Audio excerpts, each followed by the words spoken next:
ನನ್ನೆಲ್ಲ ಪ್ರೀತಿಯ ವೀಕ್ಷಕರಿಗೆ ಪ್ರೀತಿಯ ನಮಸ್ಕಾರಗಳು. ಭಗವಂತ ಶ್ರೀಕೃಷ್ಣ ಹೇಳುತ್ತಾರೆ, ಜೀವದ ಮೇಲೆ ಆಸೆಯನ್ನು ಬಿಡು, ಜೀವನದ ಮೇಲೆ ಆಸೆಗಳನ್ನು ಕಟ್ಟು. ಏಕೆಂದರೆ ಜೀವ ಯಾವಾಗ ಹೋಗುತ್ತದೆ ಗೊತ್ತಿಲ್ಲ.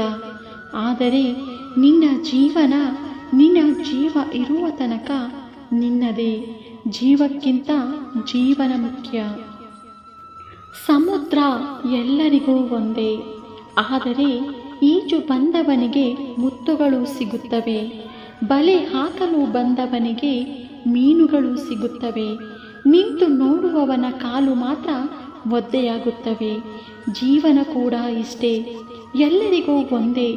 ಆದರೆ ಇಲ್ಲಿ ನಮ್ಮ ಪ್ರಯತ್ನ ಮಾತ್ರ ನಮ್ಮ ಬಲ ಆಗಿರುತ್ತದೆ. ಹುಟ್ಟು ನಮ್ಮದಲ್ಲ, ಸಾವು ನಮ್ಮದಲ್ಲ, ಭೂಮಿ ನಮ್ಮದಲ್ಲ, ಈ ಪ್ರಕೃತಿ ಕೂಡ ನಮ್ಮದಲ್ಲ.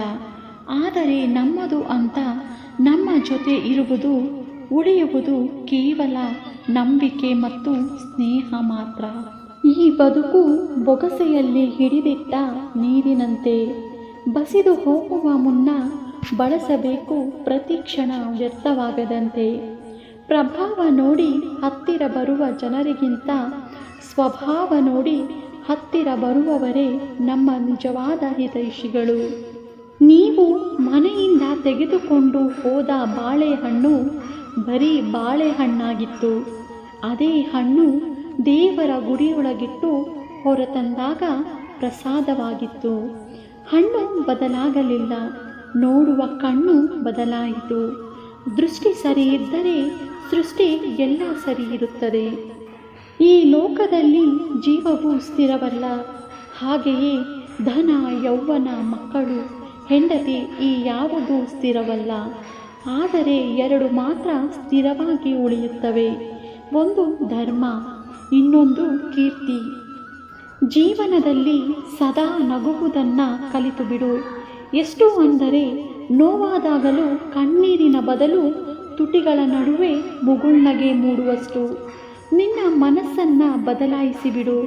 ಏಕೆಂದರೆ ಈ ಸ್ವಾರ್ಥದ ಪ್ರಪಂಚದಲ್ಲಿ ನಗುವನ್ನು ನಾವೇ ಹುಡುಕಬೇಕು. ಬದುಕು ತೀರ ಕಷ್ಟಕರವೆನಿಸಿ, ಅಸಾಧ್ಯವೆನಿಸಿ, ಅಸಹಾಯಕನಾಗಿ ನಿಂತಾಗಲೇ ನಿನ್ನ ಸತ್ಯ ಧರ್ಮಗಳು ನಿನ್ನ ಕೈ ಹಿಡಿಯುತ್ತವೆ. ಇದು ಸತ್ಯ. ಅವಕಾಶಗಳು ನಿಮ್ಮನ್ನು ಹರಸುತ್ತಾ ಬಂದರೆ ಅದು ಭಾಗ್ಯ.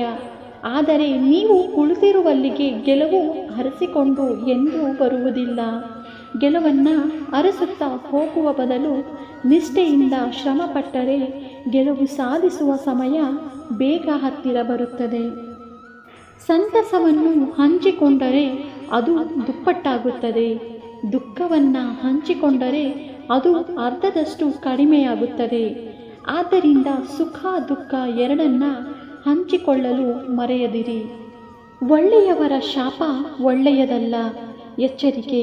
ಕೆಟ್ಟವರು ಕೆಟ್ಟದ್ದು ಮಾಡೋಕ್ಕೆ ಶುರು ಮಾಡಿದರೆ ಕೆಟ್ಟದಾಗಬಹುದು ಅಷ್ಟೇ. ಆದರೆ ಒಳ್ಳೆಯವರು ಕೆಟ್ಟದ್ದನ್ನು ಮಾಡೋಕ್ಕೆ ಶುರು ಮಾಡಿದರೆ ಅದು ಭಯಾನಕವಾಗಿರುತ್ತದೆ.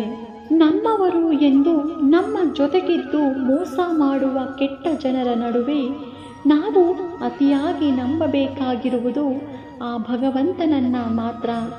ಏಕೆಂದರೆ ಜಗತ್ತಿನಲ್ಲಿ ಕಾಡುತ್ತಿರುವುದು ಕೇವಲ ಹೊಟ್ಟೆಯ ಹಸಿವು ಅಲ್ಲ, ಪ್ರೀತಿಯ ಕೊರತೆ, ಕರುಣೆ, ಪ್ರೋತ್ಸಾಹದ ಕೊರತೆ. ಪ್ರತಿಯೊಬ್ಬರೂ ಜಗತ್ತನ್ನೇ ಬದಲಾಯಿಸಬೇಕು ಅಂತ ಕಾಯುತ್ತಾ ಇರುತ್ತಾರೆ, ಆದರೆ ತನ್ನನ್ನು ಬದಲಾಯಿಸಿಕೊಳ್ಳುವುದಿಲ್ಲ. 4 ಜನರಿಗೆ ಸಹಾಯ ಮಾಡುವ ಗುಣ ನಿನ್ನಲ್ಲಿದ್ದರೆ ನೀನು ಯಾವ ದೇವಾಲಯಕ್ಕೂ ಹೋಗುವ ಅವಶ್ಯಕತೆಯೇ ಇಲ್ಲ. ದೇವರೇ ನಿನ್ನನ್ನು ಹುಡುಕುತ್ತಾ ಮನೆಗೆ ಬರುತ್ತಾರೆ. ಬದುಕಿನಲ್ಲಿ ಯಾವತ್ತಿಗೂ ಕನ್ನಡಿ ಮತ್ತು ನೆರಳಿನಂತಹ ಗೆಳೆಯರು ಇರಬೇಕು.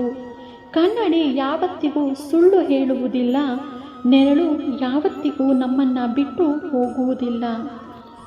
ದಟ್ಟ ಅಡವಿಯಲ್ಲಿ ಹೂವಿನ ಸೌಂದರ್ಯದ ಬಗ್ಗೆ ಪ್ರಶಂಸೆ ವ್ಯಕ್ತಪಡಿಸಲು ಅಲ್ಲಿ ಯಾರೂ ಇರುವುದಿಲ್ಲ.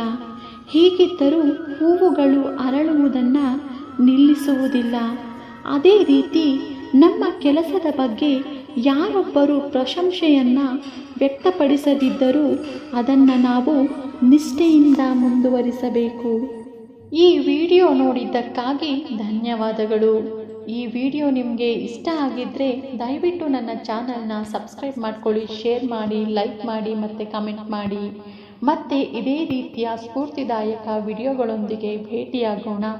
ಧನ್ಯವಾದಗಳು ಸ್ನೇಹಿತರೆ.